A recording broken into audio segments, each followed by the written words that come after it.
Before we dive in, hit subscribe to SA Unfiltered and turn on notifications. This channel follows the real work of Parliament, tests promises against delivery, and keeps the spotlight on what gets done after the cameras leave. MPs have set the stage for a pivotal fight over how South Africa's newest high-stakes inquiry will run. The committee probing Lt General Nhlanhla Mkhwanazi's allegations has floated a proposal to time-limit MPs when they question witnesses. On paper, it sounds like housekeeping: keep things orderly, prevent filibusters, finish on time. In practice, it is a power play that could decide whether this probe uncovers the truth or just choreographs it. Time is never neutral in a political hearing. The person who controls the minutes often controls the narrative. Supporters say limits are necessary. The committee has a mountain of work, a finite calendar, and a duty to move with urgency. Without structure, hours evaporate on grandstanding, repetition, or speeches masquerading as questions. Witnesses are exhausted and the public none the wiser. A clear cap, they argue, makes the process predictable, forces MPs to sharpen their questions, and ensures more voices engage rather than the loudest few monopolizing airtime. It also protects witnesses from pressure tactics and prevents hearings from spiraling into midnight theater that sets social media alight but sheds little light. Critics hear alarm bells. Mkhwanazi's claims cut to the bone: alleged political meddling, compromised investigations, patterns of interference that demand fearless scrutiny. Compress that into a stopwatch and you risk trimming the very follow-ups that reveal contradictions or confirm facts. Complex cases rarely fit neat slices of time. A single technical question about chain of custody, a relayed instruction, or a phone record needing context can take longer than any quota. The fear is simple: time limits can become a polite way to blunt cross-examination, especially if extensions rest entirely with the chair. Public trust hinges on how details are decided: who leads the committee, who drafts the terms, who sets the witness order, who controls the clock.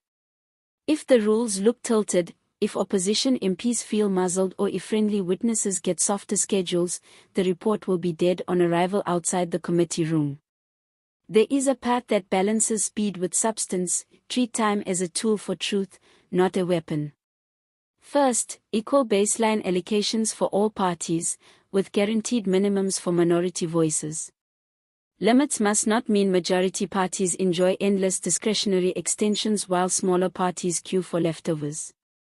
A published matrix spelling out time per party per witness, visible on the committee site and updated each session, turns a flashpoint into a fairness guarantee.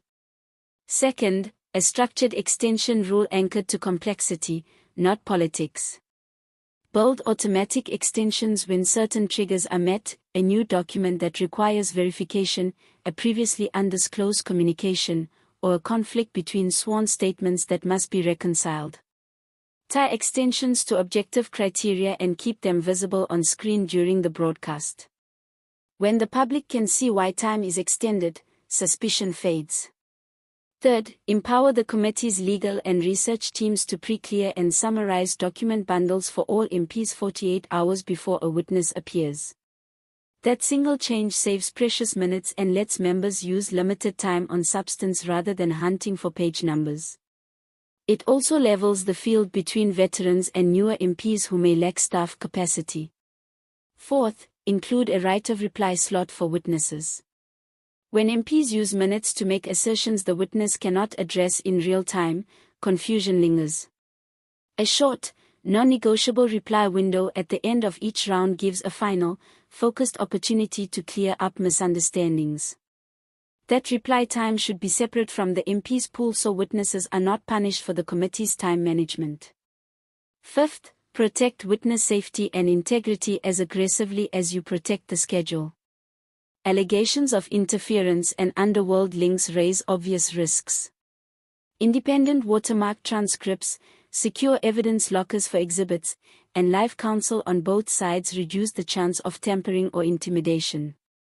If limits protect witnesses from marathons, equally robust protocols must protect them from the fallout outside the room. Sixth, make timekeeping visible.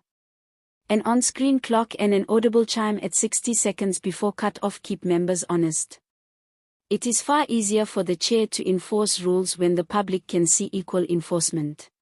Combine that with a rolling list of upcoming witnesses, expected appearance times, and any changes, and you replace suspicion with transparency. 7th, sequence witnesses for fact-finding, not theatrics. Real investigations start with documents and operational witnesses who establish timelines and facts, then build to decision-makers. Do the boring work first: procurement officers, analysts, case managers, admin staff, so when the heavyweights arrive, the questions are sharp, specific, and impossible to evade in a few minutes. 8th, publish a 90-day calendar the public can check. Commit to weekly goals, terms finalized, subpoenas issued, witnesses scheduled, transcripts uploaded. If limits are part of the bargain must include pace the public can feel. 9th, design the final report for impact. Name what happened, who is responsible, and what must change in law, policy, appointments, and budgets. Include a minority report if consensus collapses. Finally, remember why this matters. If Mkhwanazi's charges are baseless, a rigorous, efficient process clears the air and protects the integrity of policing. If they have merit, a rigorous, efficient process becomes a roadmap for prosecutions and reform.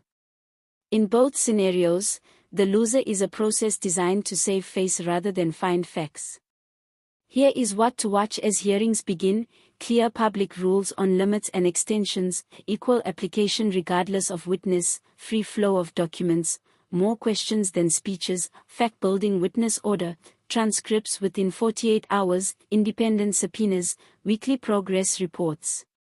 South Africans have learned the hard way that showpiece inquiries can burn millions of rand and years of patience without moving the dial on justice or safety. The way to avoid that trap is not to abandon hearings, it is to redesign them so they reward focus and punish waffle. Time limits can help, but only if they are deployed like a scalpel, not a hammer. They should force precision, not silence. They should speed the journey to the heart of the matter, not erect a gate in front of it. If you made it this far, you care about delivery, not theater. Subscribe to SA Unfiltered, like this video, and tell us which guardrail you want enforced first: equal time for every party, automatic extensions when new evidence surfaces, or a public 90-day calendar with weekly scorecards. We will track sessions, call out filibusters and softballing, and keep pushing for an inquiry that puts facts on the record and fixes on the table. South Africa deserves nothing less. Point 1, practical guardrail deserves emphasis: disclosure. Every meeting with a witness or their legal team outside the hearing should be logged in a public diary, every late document should be stamped with time of receipt, and every change to the schedule should carry a short written reason. Small signals of openness build trust and deter gamesmanship. Publish weekly logs.